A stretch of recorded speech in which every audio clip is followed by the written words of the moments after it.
La Légion étrangère est une institution militaire bien particulière qui est avant toute chose une partie de l'armée française.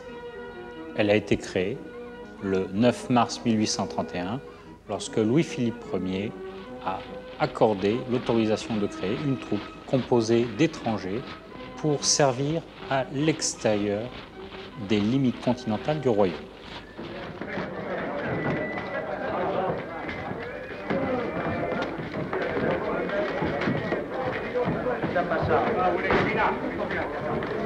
Pendant le XVIIIe siècle, l'armée française est formée en permanence avec 15 à 20% d'étrangers dans ses rangs. L'ensemble de cette tradition va petit à petit diminuer au début du XIXe siècle. Parce que dans la plupart des pays, nous sommes dans une logique d'armée nationale ou d'armée se rapprochant d'un principe de nation, et donc le mercenaire est en perte de vitesse. 6 mois plus tard, de façon à pouvoir trouver des troupes disponibles pour la conquête de l'Algérie, qui s'annonce beaucoup plus difficile que prévu, il est nécessaire à nouveau d'avoir recours à une ressource militaire étrangère. Il est donc créé une légion étrangère avec une restriction énorme qui a son importance et qui va marquer tout le reste de la légion étrangère. Cette troupe ne peut être engagée exclusivement en dehors des limites continentales du royaume. Cette armée, dans les colonies, en Algérie, va être mobilisée en 1914, comme toute l'armée française, dans ce gigantesque effort qui a été fait pour réussir à contenir l'armée allemande, puis ensuite, petit à petit, à créer les conditions de la victoire. En 1913, juste avant la guerre, la Légion, c'est 12 000 hommes. Au jour de la déclaration de la guerre, des étrangers résidant à Paris essentiellement, mais aussi dans les grandes villes de France, souhaitent venir aider la France dans son combat contre les empires centraux. Ces étrangers ont l'opportunité de s'engager pour la durée de la guerre dans les rangs de la Légion. Il y a à ce moment-là une légion forte de 24 000 hommes. Ces hommes-là vont former petit à petit un régiment unique, le régiment de marche de Légion étrangère, qui au 11 novembre 1918 est le plus décoré de l'armée française. Ah, c'est la vie de château qui commence, mon pote. Ici, je suis tranquille, on n'aura pas à me chercher. À ce moment-là, l'aura, la réputation de la Légion étrangère est à son maximum. C'est dans ces conditions-là que l'armée espagnole, qui avait gardé une position neutre pendant l'ensemble de la Première Guerre mondiale, envoie une petite mission d'observation auprès de la Légion étrangère. De cette mission résultera une étude avec des propositions de création d'une unité qui s'appellera la Légion étrangère espagnole.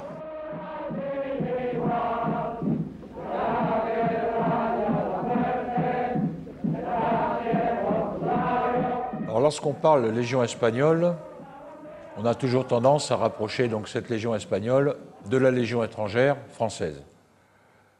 Pourtant, il existe des différences fondamentales entre ces deux organismes, des différences au niveau de la création, des buts, mais également de l'éthique. La Légion étrangère, en France, cultive le culte de la mission. Le légionnaire est là pour accomplir sa mission. Et donc, il est là pour combattre le plus longtemps possible, asséner le plus de coups possible, avec l'hypothèse d'y laisser sa vie. Alors mourir pour mourir, eh ben, j'aime mieux mourir honorablement. Et longtemps que vous connaissez ce mot-là? La mentalité espagnole est un peu différente dans le sens où la Légion espagnole exalte la mort. Et le combattant de cette Légion espagnole va trouver son exaltation dans le sacrifice de sa vie, peut-être même au détriment de l'accomplissement de la mission. Je vous ferai 15 jours de travaux pour vous être vanté de tuer votre capitaine. Et 15 autres jours pour n'avoir pas fait quand vous en aviez l'occasion. Un légionnaire ne doit avoir qu'une parole. À vos ordres, mon capitaine. Autre petite différence entre la Légion étrangère française et cette Légion espagnole, c'est au niveau de sa structure militaire. La Légion étrangère, depuis très longtemps, est composée de régiments, actuellement au nombre de 10, alors que cette Légion espagnole est composée de banderas, qui correspond, au niveau de l'armée française, à un gros bataillon.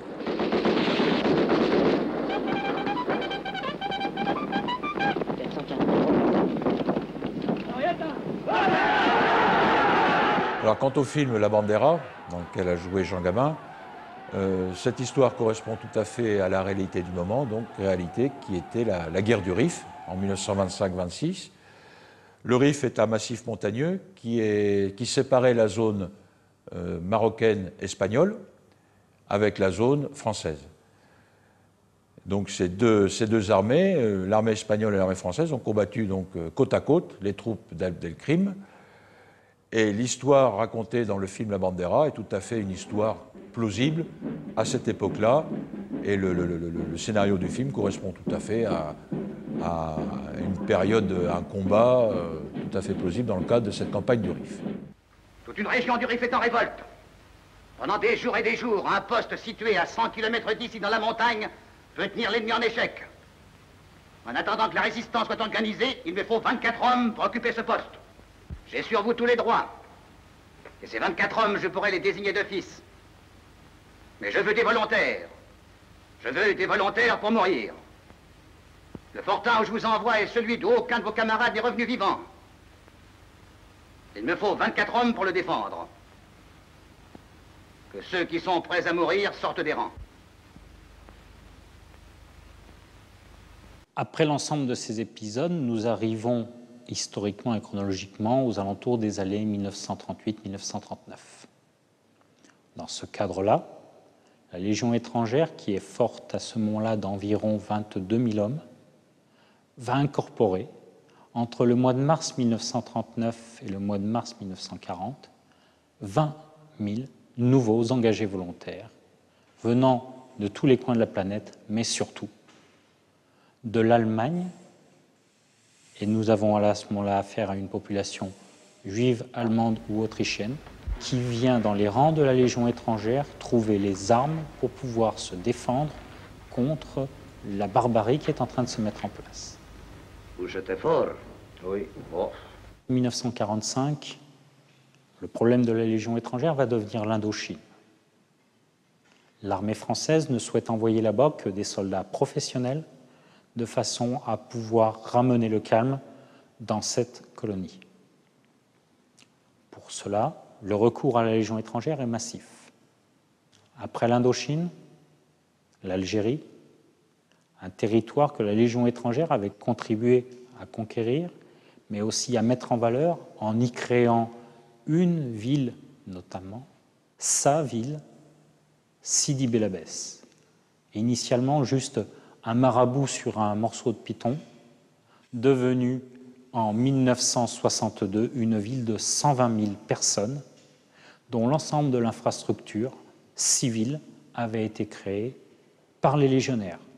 Routes, ponts, puits, bureaux de poste, perception, c'est un peu moins glorieux, mais aussi tous les éléments permettant petit à petit de faire venir la télégraphie sans fil, puis quelques années plus tard, les tout premiers relais de télévision.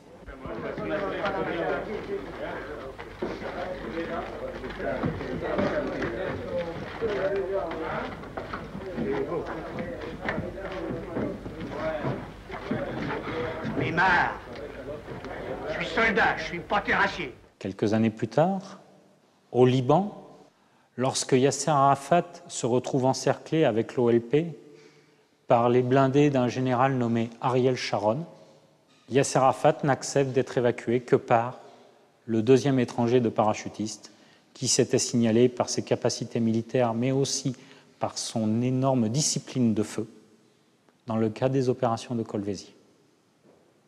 À partir de là, l'armée française va mener l'expérience d'une force d'action, c'est-à-dire un corps d'armée destiné tout particulièrement à intervenir à l'extérieur des limites continentales du pays. La boucle est presque bouclée. nous sommes revenus sur le principe de la loi de 1831. Et tout cela va être mis en avant de façon éclatante au moment de l'année 1990 pour une campagne de libération du Koweït. Cette unité est formée à plus de 50% par des légionnaires.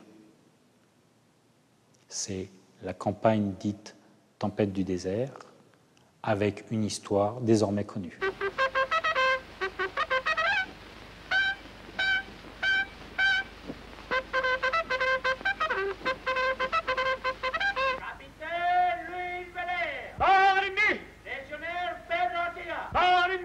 Légionnaire Félix de Alba.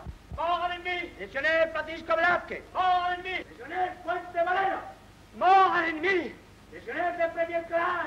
Pierre Gilliette. Nommé caporal au champ d'honneur.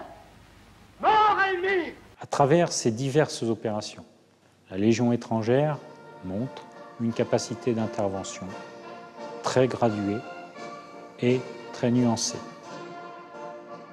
Le légionnaire fait preuve de deux qualités. D'abord des qualités de soldat, très largement reconnues, mais aussi de qualités de bâtisseur qui ont été, pendant très longtemps, sa caractéristique dans le cadre d'une armée en Afrique qui combattait le plus souvent par le fusil, mais surtout par la pioche.